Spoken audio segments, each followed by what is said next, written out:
Okay, welcome back to Rail 150. This is part 2 of the how to basically put an embankment on the side of a railway track using Mache. So last time you left us, we had made the shape and it was just drying. It's had some time to dry. It's actually had a week. It's a week later now, so it's dried very, very well. And if I tap it, you can hear. It's very, very firm. Now, remember, this is just newspaper, a little tiny bit of cardboard. In fact, it's all newspaper. There's no cardboard underneath here. There's just rolls of newspaper, which has been pushed into shape, and then newspaper and flour dipped and then laid on top. And remember, my advice was to put it both this way and to put it this way, and it gives it that strength by bonding it together. So that looks really good. What we're going to do now is to paint it up. I've put a tiny little bit of paint on, just a little bit of brown paint from cleaning the brush. It'll look better brown, a dark colour, dark green, or even grey. So what we're going to try to do today is to mix some grey up to, certainly in this vertical area, to try to show that it might be rock. So we're just going to mix up some grey paint, paint this on, and we'll see how that looks. Okay, so what we've got here is just some black paint. Now, when you're making grey, one thing you've got to remember is that it takes very little black paint, like really very little, to make that grey. So what I'm going to do is to put the white on this side, the grey on that, and then in the third corner I'll mix it together. So a little tiny bit of black, mix it into there. And that was just a tiny dab of the black paint.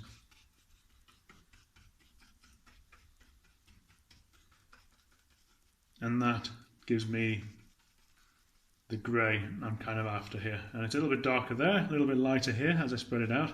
So that means I've got a slight variety of greys that I can use. If I want to make it a little bit darker, just have to dip it into the black paint and that will do that. Okay, so let's put it onto the layout and see how it looks. Okay, so let's just see how this looks.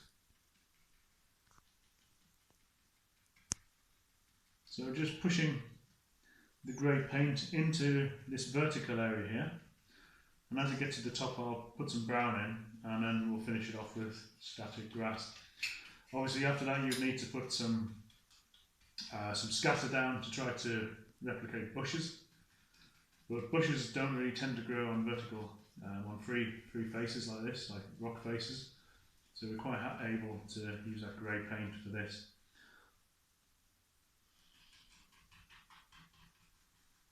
So this is not a science, I'm just literally painting it on, and I will show you the video once I've finished painting this bit.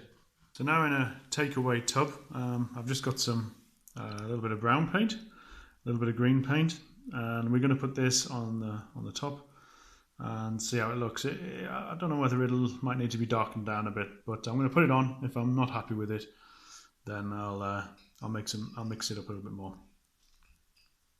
I'm just going to ease the brown paint on. It looks a bit red actually, but as I say, this is just going to have some scattered grass on there. So, as I say, if it's a little bit too red, I dare say putting a little bit of a dark grey with it will soon darken it down.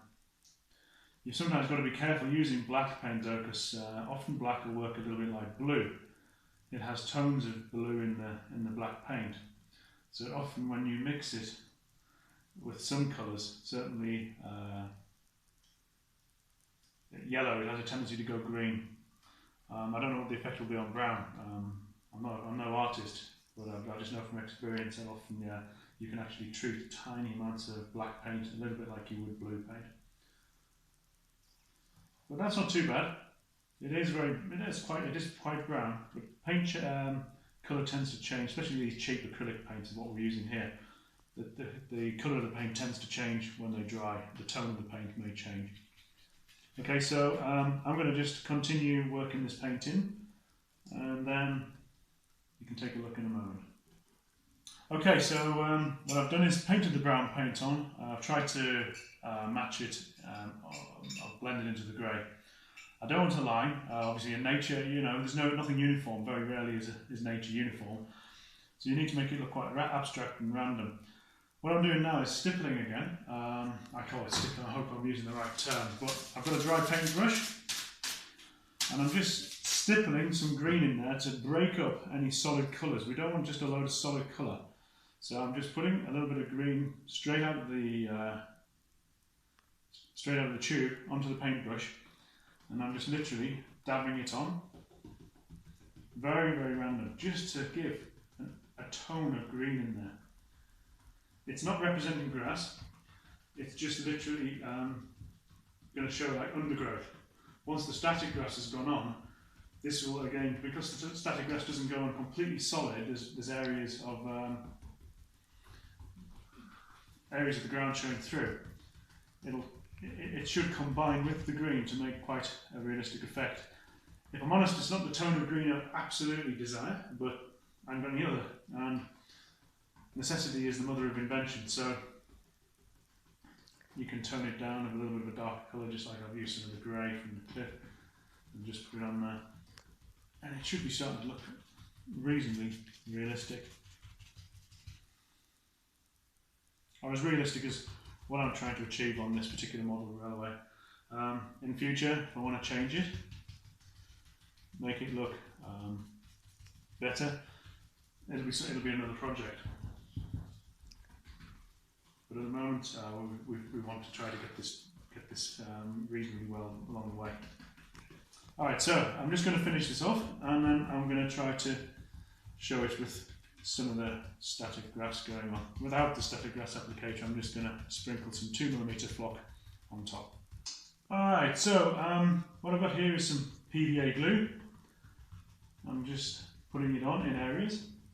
What I want to try to do is get the grass to kind of stand up where it would be flat.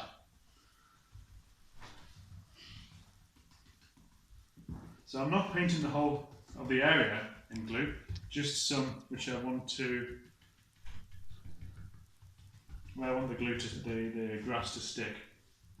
This is a very rushed job, and it'll look a lot better once we have scatter on there, and once I've got a static grass applicator, and I'll show you in a part 3 video just the finish. Okay, until I get the static grass applicator, I want to see some finished results. You can actually blow static grass on. You can sprinkle it on, or you can kind of push shake it up a little bit, and then push the sides. Certainly if it's woodland scenics like this, push the side of the bottle, and it kind of comes out a bit like snow. Now remember, it's only going to try to stick. It will try to stick to some of the wet paint, but it's predominantly going to stick to the glue. Now, I don't want loads on, I just want enough.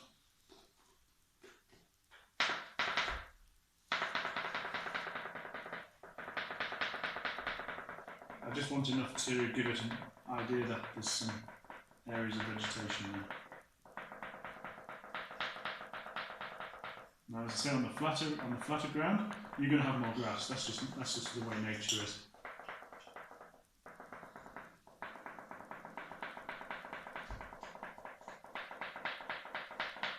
Now this stuff, you don't need very much of it at all. It's very effective.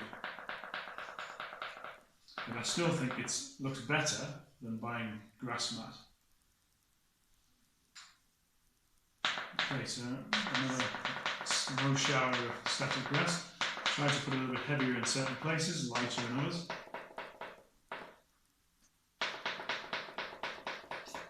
Okay, that's all I'm going to leave it at the moment. I'm quite happy with that, and it's waiting now for the longer static grass.